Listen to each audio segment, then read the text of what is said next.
the heart and soul of Sarangani Province, the region of Soxarjan, and of course, the city of Jansan.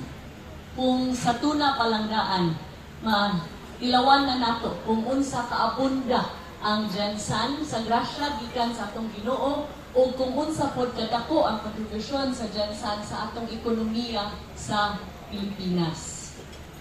Here in General Santos, the people truly exemplify the Filipino spirit. Our gathering tonight, the Philippine Experience, celebrates such a spirit.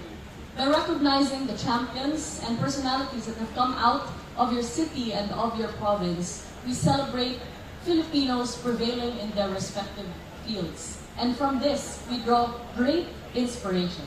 This falls well in line with the vision of our President, Ferdinand Bongbong Marcos Jr., to anchor Philippine tourism on the strength of the Filipino identity.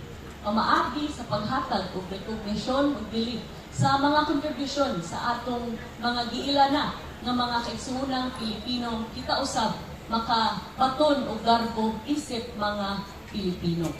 Angay og tukma lang yun, nga muhatag kita o recognition nining mga inila, mga Pilipino, sama na sa atong boxing icon, Manny Pacquiao, tungod kay sila nagdala og akong garbo kanatong mga Pilipino sa tibuok kalibutan.